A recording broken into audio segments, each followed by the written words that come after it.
Labdien, mani sauc Denis Solovjovs, es esmu datorziņu turēšanas kursa students Ventspils augstskolā, un šodien es gribētu ierakstīt video demonstrāciju mana bakalaura darba praktiskai daļai. Es izstrādāju e-veikalu esošam uzņēmumam šeit Ventspilī, kurš strādā ar rokdarbu izstrādājumiem. Un šī tīmekļa vietne sastāv no tādām lielām divām daļām. Tas ir publiska vietne, kuru redz visi klienti, un arī administrācijas panelis, kurš ir pieejams tikai veikala darbiniekam. Es laikam iesakšu ar publisko vietni, un visticamāk, ka es ierakstīšu atsevišķu video par administrācijas paneli, jo man liekas, ka, ņemot vērā darba apjomu, būs vieglāk ierakstīt divas videos. Tad varbūt arī sāksim. Šeit jūs varat redzēt galveno lapu. Pirmkārt, vajag pieminēt, ka datu ielāde, lapas ielāde ļoti ātra, ņemot vērā, ka es izmantoju serverpuses renderingu un arī Next.js ietvara visdažādos priekšrocības, tādus kā datu kešošana, tur datu pirms ielāde un tā tālāk. Ielāde un navigācija notiek vienkārši momentāni. Tad sākumās lapā mēs varam redzēt, tā ir kā uzņēmuma vizītkarte. Šeit ir biedrības uzņēmuma vārds, ir saitu uzzināt vairāk lapu. Tad mums ir nejauši izvēlēti produkti, piemēram, jūs varat redzēt attēlus, piemēram, nosaukumu, cenu, cik ir pieejams, aprakstu, apskatīt produktu pogu, un šeit vēl, piemēram, kad mēs atjaujinam lapu, taisam page refresh, praktiski cimdī. Es tur tā uztaisīju, ka demonstrācijas nolūkos. Ideja ir tāda, ka es gribu to iekešot. Es negribu uz katru klikšķi, katram klientam atradīt jaunu selekciju nejauši izvēlētiem precēm. Tāpēc man bija ideja ievest kešu arī šeit, bet tomēr, kurš varētu, piemēram, atjaujināt kešu tikai vienu reizi 10 minūtes, piemēram. Bet demonstrācijas nolūkos es uztaisīju, ka tas atjauninās katras 5 sekundes, piemēram. Praktiski cimdi, tagad mums ir mūsdienīgi cimdi, es taisu page refresh, un mums joprojām ir tas pats cache. Es gaidu 5 sekundes, un tad eleganti cepures tagad, jauna selekcija ir. Tātad ideja ir tāda, lai samazinātu slodzi uz serveri, pat nejauši izvēlēti produktus, es to selekciju veicu uz katru klikšķi. Tad mums šeit ir uzņēmuma moto, un footeris. Footerī mēs varam pāriet pie apmaksas veidiem, kas ir pieejams, uz piegādī, palasīt, tur palasīt par atgriešanu, un vēl varam pāriet pie ikdienu politikas lapas, bet es varu to izdarīt arī no interaktīva menu šeit, ekrānā, no jebkura ekrāna lapas, tas nevajag būt no footerī, bet es varu pāriet jebkura sekcija, un man parādās tāds interaktīvs menu, un es varu uzklikšķināt uz šo pogu uzzināt vairāk. Un, principā, kad es to esmu izlasījis, man jau apnika šis menu, un es negribu to redzēt, es varu to aizvērt. Un sistēma tā darbojas, ka tas piefikse, kad lietotais uzklikšķē uz aizvērt, un kādu laiku tas neradas. Tur vispār ideja bija uztaisīt kaut ko apmēram 1 nedēļu vai 2, bet demonstrācijas nolūkos atkal es uztaisīju kā 5 minūtes, un mēs to arī ieraudzīsim vēlāk. Vēl kādas lietas es gribu parādīt. Footerī mums ir opcija piesakties jaunumiem, piemēram, email example.com.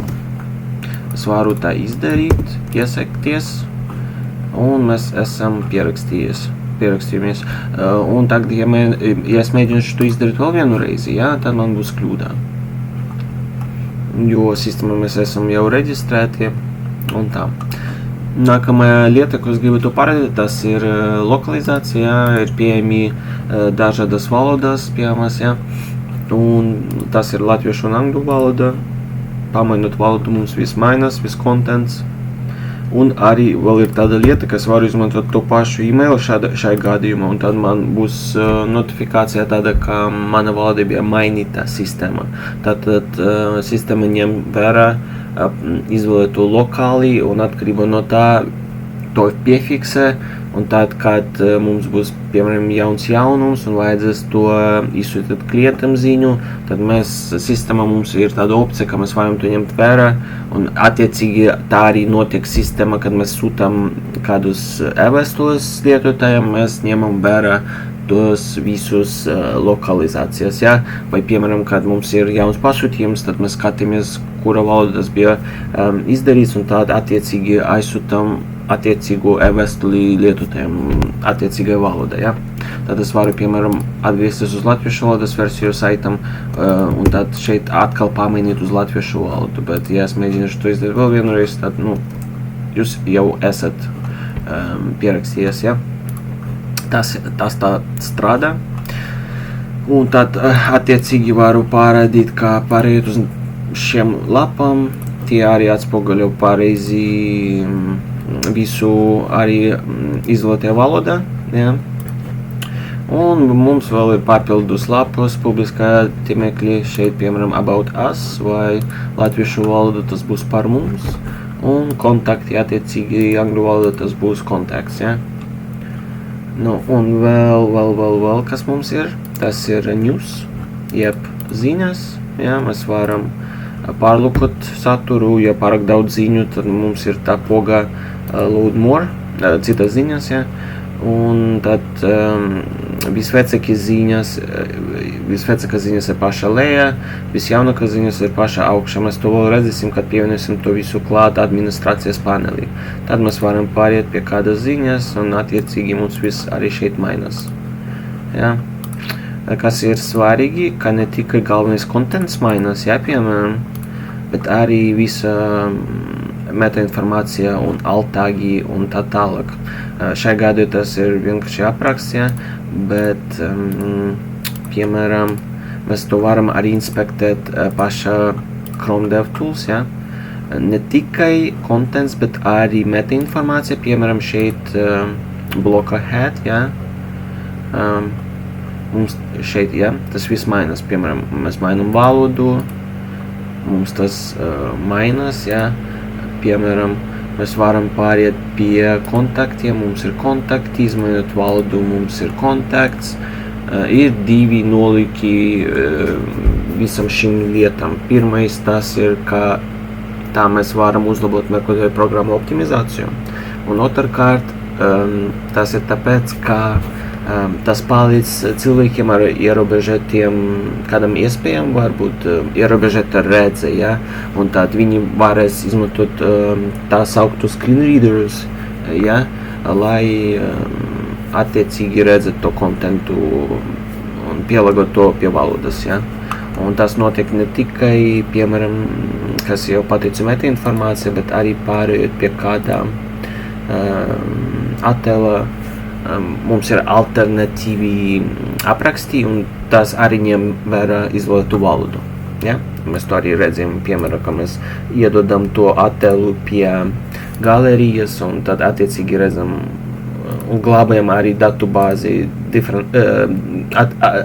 atsevišķas versijas angļu un latviešu valodas aprakstus. Ja?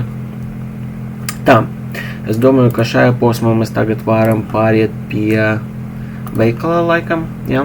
Arī varam to pārbaudīt dažādas valodas, un jā, tātad mums ir kategorijas nosaukums, apraksts, katalogs, ir pieejama paģinācija, ko es taisu serveru pusē, lai atgrieztu uz klientu tikai tik daudz informācijas, cik ir pieprasīts šajā konkrētajā momentā, ja?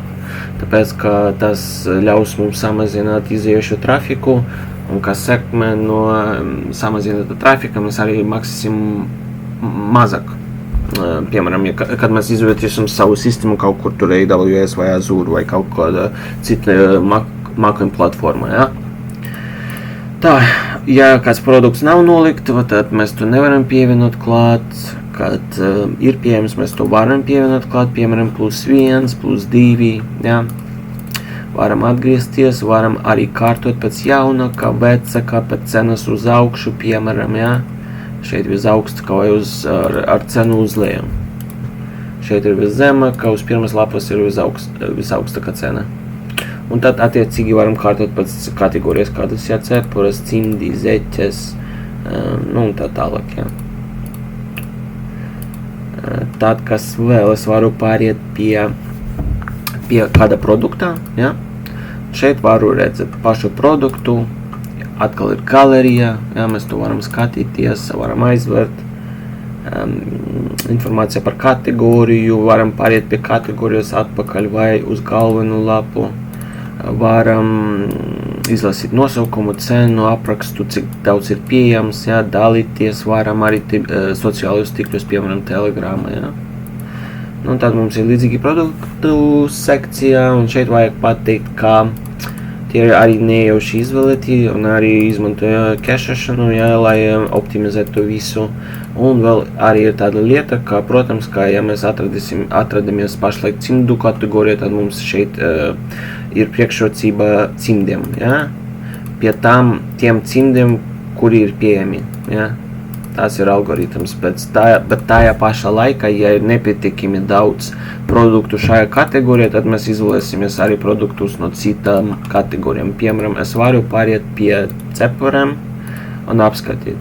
Mums ir tikai 4 cepures, tāpēc es redzu šos cepures, pārējie produkti man ir no citām kategorijām. Šajā gadījumā tie ir cimdi, piemēram, ja? Tā. Jā, piemēram, šis produkts mums jau bija groza. Kaut kur, laikam, šeit, ja? Jau groza, es pārēju šeit, tas ir jau groza, es varu pārēt pie groza vai no šīs pogas, vai no šīs pogas šeit. Vai arī, ja produkts nav pieejams, tad es nevarēšu to pievienot klāt, nav noliktavā. Produktam varbūt arī papildu informācija, bet tā nav obligāta. Papildu krāsi mēs varam arī pielikt klāt no kādam materiālam un kāda procenta no tā materiāla sastāv šis produkts, ja? Mēs to visu redzēsim vēl administrācijas panelī, ja? Un arī, piemēram, ja mēs gribam, mēs varam arī to pievienot klāt, ja tas vēl nav groza un ja tas ir pieejams. Un mēs varam tad attiecīgi izvēlēties tik daudz, cik mēs gribam, ja? Bet ne vairāk, cik ir pieejams.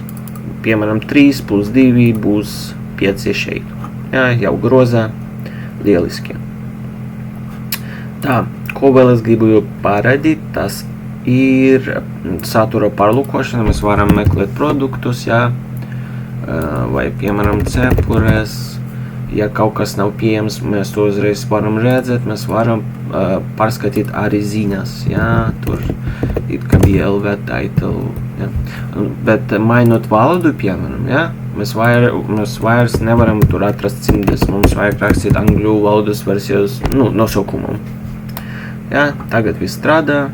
Tāpat šeit LV title vairs nestrādās, bet angļu title strādā. Un vēl ir tāda neliela optimizācija, kā piemēram, uz katru klikšķi es sūtu pieprasījumu serverim, ja? Es kaut ko rakstu,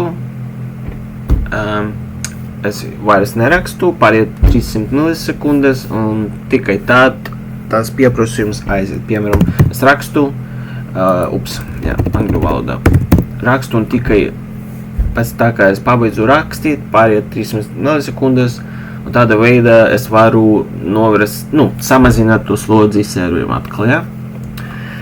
Tā, un vēl tādas lietas, pirms tā, kā mēs aiziesim uz grozu, es vēl gribu nodemonstrēt, ka viss ir pieejams uz dažādiem izmēra ekrāniem, ja? Piemēram, adaptīvs dizains, ja? Ir pieejams šajā tīmekļa vietnē, uz katras lapas, gan uz ziņām, piemēram, ja? Mēs varam pāriet šeit, un arī te viss strādā, gan veikala, piemēram, jā, viss arī strādā, kategorijas varam pārslēgties, gan šeit par mums sekcijā, viss strādā uz visiem ekrāniem, kontakti un tā tālāk, un arī headeri šis, mēs varam meklēt to visu šeit, jā. Es domāju, ka tagad mēs varētu pāriet pie groza. Šeit arī strādā visos ekrānos un tā tālāk, ja? Un arī atbalsta dažādas valodas un arī grozas, kontents mainās, ja? Mainu valodu, viss mainās. Tātad, ko mēs varam darīt? Mēs varam kādu preci noņemt, vai mēs varam visu notarīt, visu grozu, bet tad mums vajadzēs atgriezties katalogu un to visu pievienot atpakaļ klāt. Un vēl vienu reizi gribu to atzīmēt, ka ļoti ātri notiek visa navigācija momentāli. Mēs vispār negaidām neko, ja? Viss ļoti ātri notiek. Tīmekļa vietne strādā ļoti ātri un optimizēta maksimāli. Ja? Tad mēs attiecīgi varam palielināt kaut ko, mums mainās summa, grozas kopsumma šeit, jā, arī mainās viss. Un tad, jā. Ok, mēs nolemam, ka mēs gribam šo preci un mēs gribam to nopirkt. Tad nākamajā posmā šeit mēs varam redzēt, ka mēs varam izvēlēties valstī. Un tas, piemēram, var būt Latvija, Igaunija, Lietuva un tā tālāk. Un atkarībā no valstis mums mainās piegāžu variācijas. Latvijā, piemēram, mēs varam izvēlēties saimšanu veikala, omņau pakomātus, jeb kurjeru un tādas ir cenas. Mainot valsti, mums mainās arī opcijas un to cenas. Ja? Un arī, ja mēs gribam izvēlēties pakomātu, tad šeit būs pieejami tikai no Igaunijas, Lietuva būs pieejami tikai no Lietuvas. Tad Latvija būs tikai latviešu pakomāti, ja? Un mēs par pakomātiem vienu tādu atstarpē, ka man ir skripts, kurš skrien katru diennaktī, un es izmantoju mikstus dzēšanas, ja? Tā saucamā soft deletions, tā kā datubāze nekas nepazūd, bet mainās tas status, un tad, piemēram, klienta pusē es parādu klientam tikai aktīvus pakomātus, tajā pašā laikā admin panelī es varu to vecus pasūtījumus paskatīt un paskatīt, kāds tieši pakomāts bija izvēlēts, pat ja tas vairs nav aktīvs. Ja? Un arī izmantoju kešašanu šeit, jo ļoti daudz produktu un gribu to visu optimizēt, tā tas strādā. Piemēram, es varu arī meklēt, piemēram, Tobago, ja? Ok, mēs izvēlamies, tagad mēs varam pāriet pie nākamā posmā. Atkarībā no, es domāju, ka sākumā es jums parādīšu vēl par kuponiem, ja? Tas nav obligāts lauks, bet es domāju, ka demonstrācijas nolūkos būtu labi to parādīt. Tātad man ir sagatavots viens kupons, un tur es uzprogrammēju tā, ka ir vairākas lauki kuponiem, piemēram, mēs varam uzstādīt vai fiksētu, vai procentālu atlaidi. Šajā gadījumā tas ir 10%. Kuponam jābūt derīgam, piemēram, ja? Ja kupons nav derīgs, tad es nevaru to izmantot, un arī gadījumā, ka šeit viņš man pateiks, ka minimāla summa jābūt 20 produktiem. Tad es varu uzstādīt katram kuponam atsevišķi, kādu minimālu summu jābūt, lai es varu to kuponu pielietot ar to summu. Ja? Šajā gadījumā tas ir 20, tāpēc man vajag palielināt summu, ja es to gribu kuponu izmantot. Es izmantoju tagad viss labi, ja? Un man ir 10% no šīs summas šeit. Es varu palielināt cenu, un tad attiecīgi man arī kupona cena palielināsies. Ja tas būtu fiksēta atlaide, tad tā būtu fiksēta, un mainu cenu es, paša atlaide neizmainīties. Ja? Tā, un piemēram, ok, es palielinu summu, palielinās atlaide, bet kas notiks, ja es samazināšu cenu zem 20, ja? Un tad mēs varam redzēt, ka kupons jau nav aktīvs. Bet tas nav obligāts lauks, es varu pāriet arī tālāk pēc kupona. Ja? Un tad vēl ko es gribu pieminēt, atkarībā no tā, kāda piegāde mēs izvēlējamies, kāda piegāde ir izvēlēta, nākamajā posmā mums tiks prasīta dažāda informācija. Piemēram, ja mēs saņemam to veikala vai omņava pakomāti, es pārēju nākamajā posmā un man nevajag ievadīt savu adresi. Pat ja es izvēlējos, piemēram, kurjeru, es pārēju nākamajā posmā, man vajag obligāti ievadīt to adresi. Jā, un šeit ir validācijas kļūdas, piemēram, arī es pārbaudu formātu, piemēram, ja izvēlēts valsts ir Latvijā, es nevaru ievadīt tādu indeksi. Ja? Bet tajā pašā laikā, ja es izvēlēšu saimšanu veikala vai omņava pakomātu, es varu pāriet un man nevajag ievadīt to informāciju, bet tik un tā man vajag vismaz ievadīt vārdu un uzvārdu un tā tālāk, ja? Es tagad atgriezīšos atpakaļ, atveršu jaunu tabu. un mēs piefiksēsim, ka ir 5 pieejami gabali, ja? Ok, tagad varam izvēlēties ar pakomatu, kāpēc ne. Tā, es pārēju pie nākamā posmā, ievadu savus datus.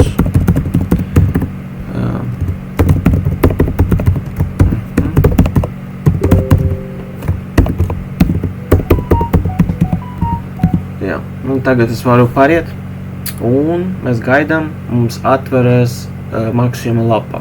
Ir 3 varianti, kā mēs varam to izdarīt, izmantojot karti, PayPalu vai bankas transferi.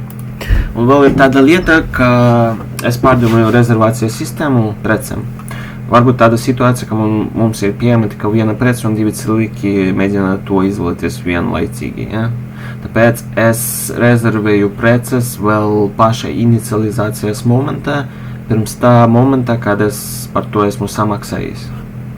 Piemēram, mums bija 5 gabali, tagad man būs 3, jo tie 2, kurus es izvēlējos maksāt, ja, tie ir rezervēti. Bet arī var būt tāda situācija, ka lietotais mainīs savu pratu, un viņš aizies no šīs lapos un nepabeigs maksījumu. Un šajā gadījumā, protams, es gribu, lai rezervācija tika atcelta, un es tā arī izdarīju. Tur reālajā dzīvē es uzstādīšu kādas 2-3 minūtes, lai sesija būtu aktīva, ja? Bet demonstrācijas nolūkos es uzstādīju 40 sekundes. Es domāju, ka es jau izrunījis vairāk nekā tas bija, tāpēc, jā, tagad ir pieejams tikai 5. Un ja es mēģināšu tagad tik un tā pabeigt šo maksījumu, jā, attiecīgi es nevaru to izdarīt, jo sesija ir beigusies. Tad es pārnāku pie šī posma 1, 2, 3, piemēram, tas ir testu kartes Stripe, jā, bet strādās arī ar reāliem kartiem. Samaksa tagad, sesija ir beigusies, lai turpinātu, lūdzu sāciet maksījumu no procesu no jauna un mani pārnes atpakaļ. Ok, es domāju, ka labi, es pārskatīšu vēl vienu reizi, viss ir kā pareizi, ok, tagad es mēģināšu to ātri ievadīt, ja? Un tagad es, tagad es pārēju, ja? Un tagad 28, 2, 3, es paspēju to izdarīt, es pārēju uz nākamo posmu, maksījums ir veiksmīgs, tagad, rezervācija bija veiksmīga, mans gros ir tukšs pēc jauna pirkuma, es varu atkal to pievienot klāt, tā pašā laikā es redzu savu tādu kā rezultātu, ja? Jā, un, piemēram, praktiski cimdes varu pāriet šeit, un vēl viena tāda lieta ir, ka arī sistēmā, es tagad atveršu savu e-mailu, ka man atnāk arī tāds e-mails uz e-pastu, un es to varu redzēt arī šeit. Es vienkārši gribu pārliecināties, ka to var redzēt. Jā, tātad praktiski cimdi 2, 8,75, 17,50, ja? Un tas ir latviešu valoda, jo es veicu to samaksu no latviešu valodas versijas. Piemēram, ja es aizietu angļu valodā, es ļoti ātri vēl kaut ko nopirkšu, ja? Es varu pāriet pie kartes, ļoti ātri izvēlēšu šito. Vienkārši šeit man vajadzēs pareizu e-mailu ievadīt.